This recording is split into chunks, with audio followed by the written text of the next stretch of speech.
Good morning. Um, I wanted to share with you my first ayahuasca ceremony and experience. I don't even know where to start, really. First, I want to start off by saying this. I think this will maybe help people that are either thinking about doing it or want to understand it, right? It's almost to the point where you can't believe it until you actually experience it. Like when I was sitting thinking about what my story would be, or if I was gonna see things, or all these things I see on the internet, right? Like, oh, it's nothing like that. I mean, the experiences that people say are their experiences, but what I mean by that is you're in control. You don't feel weird. You don't feel euphoric. You're just literally like there. Like how I'm talking to you right now, calm, fine. Like that's what it feels like while you're experiencing everything. I went to our ceremony. They did a lot of preparation explaining where the plant comes from, and then it's actually a medicine. It's not recreational, it's a medicine. So I think that's where I was like, yeah, right, medicine, give me a break, right? Our vine in particular comes from a city in Peru, from Arturo, the ayahuasquero, his family, city, town in Peru, in the Amazon. And the vines are 40 years old, 30 to 40 years old. So he was explaining that a lot of these places that do ayahuasca, they're doing like 10-year-old vines and stuff like that because they don't have access. So people think that they're really getting the experience, but they're not really getting the experience, if that makes sense. I'm gonna give you the condensed version because a lot of what I experienced, I can't explain to you because they're internal. Some are too deep that I don't wanna get into and personal, but I'm gonna give you an idea of the experience. So we went to the Maloca. It's like a little outdoor, big tent looking thing, right? And super nice, beautiful fire, candles. We give permission to take the medicine. I took the medicine and I took my first drink. It doesn't taste bad. Like I thought it was like gonna taste like poop. It's not. It's like, imagine like a salty licorice. I took it. I went back. I sat down. All the lights were off. There was light music. And by the way, the music makes everything. This group is so amazing that it was like being in a concert. That's how beautiful the voices, the sounds throughout, and they take you through all different things. It was unbelievable. It kind of guided you through everything. I took my first cup, and for like 45 minutes, nothing happened. I was just like, what's going on here? Like, I don't think this is gonna work on me. And when it hits you, you know. And it hit me. My experience was not some like, did you see elephants flying in the sky? No, that's not what this does. That's what I try to tell people. Mine was an out-of-body experience. I was sitting down and I kind of rose above my body and I just saw my legs and from my neck down from where I was sitting, and I kept opening my eyes because I'm like, oh, that's really how I'm sitting. But when I closed them, it was really like an outer body. I was like a foot above. And I just heard this voice and it talked to me for 4 hours. And it started with basically that I'm just not you're not a good person. You're not a good husband. You're not a good dad. You're not a good anything. You think you are, but you're not. And I'm gonna show you. So I sat back up, like tried to sit up higher, and it said like, lay down. And I was just like, no. And it was like, this is what you do in everything in your life. You try to just get out of everything, but not today. And then it said to me, you can't close me. And you know, being a closer in my industry, sales, it said it over and over that you can't close me. You can't close me. Let me show you. You can't close me. And it was pretty intense though, the voice, and it was not nice. And it basically told me sit lay down now.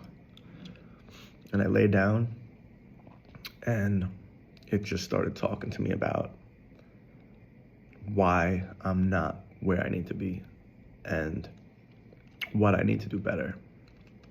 It was going on for 4 hours, dissecting me, talking about everything that only I would know about, like internally, from relationship standpoints to work, life. And it was going on. So like after the first hour and a half, I was like, man, this is like crazy, because on ayahuasca, like I literally get up, go to the bathroom like you're normal. But then like when you sit back down, you close your eyes, you're right back into it, which is so insane. It's like hard to comprehend that that's like a real thing. And I was laying there and I was just kind of like fighting it. And it just kept telling me like, not today. Like, no, I'm coming. I'm going to show you who you are. It was like an ego death. It's like I was like dying in front of myself, but egotistically about all the things that I feel or think. I sat back up and it said to me, I'm not done with you. Go get more. When he offers a second cup, go get more. You better be the first person up there. 30 seconds later, he says the window's open. Who wants more medicine? And I just get up and go and take another. And when I took the second one, I sat back down and it kept going. It's like I started off where I left off. I started talking about personal things. It was showing me things personally, images of things that maybe are not good for what you want in life, to be happy or to be a good husband or father or this, that. And it just showed me like stuff that I realized is not where I want to be in life. I can't explain it.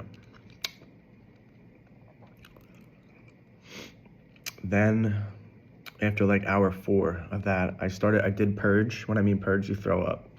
But it's not like unbearable. It's almost like when I was purging, it was telling me like, I'm going to make you release all of these things one by one.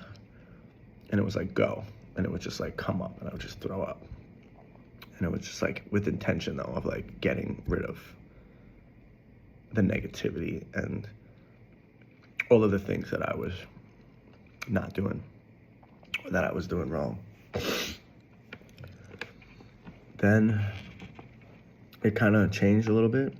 The voice told me that it was going to show me like who I really am now that I'm willing to like open up.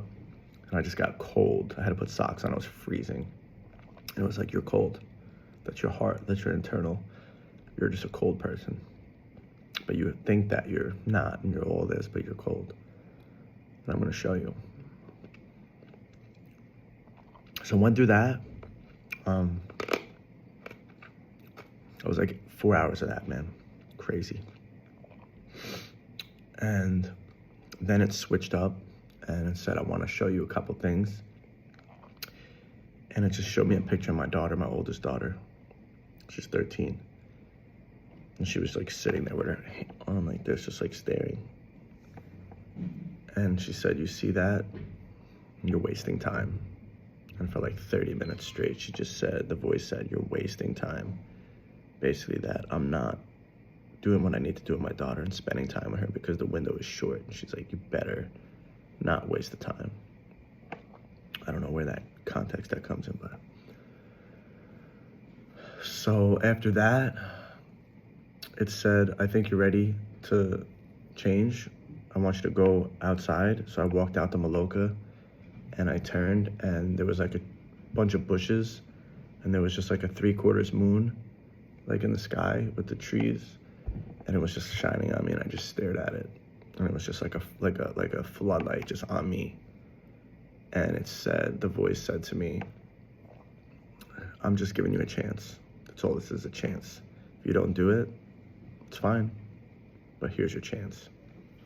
If you don't change, if you don't become a better person, if you don't start putting your priorities, if you don't start, doing everything the way you should in life, this is it. This is your only chance. I stared at that for it felt like an eternity, but for probably about 45 minutes. After that, I heard the voice again. It just said, listen to your grandmother's voice. Listen to your grandmother's voice, as I was staring at the moon. It just said it over and over, your grandmother's calling you, listen to her voice. Your grandmother's calling you, listen to her voice.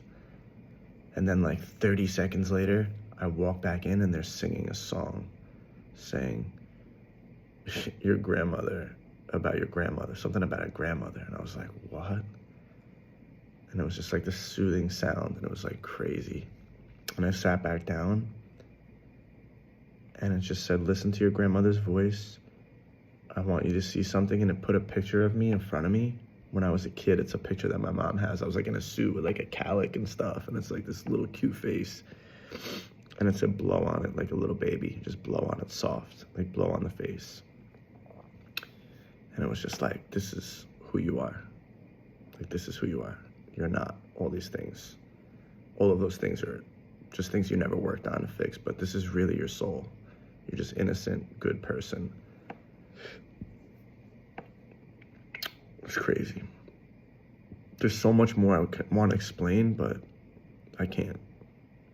And I think that the biggest thing for me is that this is actually like a real thing. Like, you think that like, this is like, if I was listening to myself right now, I'm like, oh, this is a made up movie. Like, it was so real, and it is real. Like, I feel so light, and I feel like everything in my life that I was dealing with is like off my shoulders. I just feel so connected with myself to the point where I don't know how everybody in the world doesn't do this, as crazy as it sounds. And I was scared, nervous, like, oof, like, no way. This can't be real. And it was life-changing. Like, just, I have no other words. But I think the important thing is that you have to be called on to do it. Like, I was ready to do it. I accepted I wanted it. You know, it's not something that you're like, oh, let me just go and, you know, do this. Like, you have to be ready for it. And I was ready for it, so I accepted everything. So it was like, it was wild. But yeah, man, crazy. So today I have a temazcal, which is a sauna type thing, sweat lodge. And then tonight I'll be doing ayahuasca again for the second time. So I'll keep you guys posted. I don't even know what else could happen, because I feel like I'm so pure and like no weight on my shoulder. So I don't even know what this next experience could be like.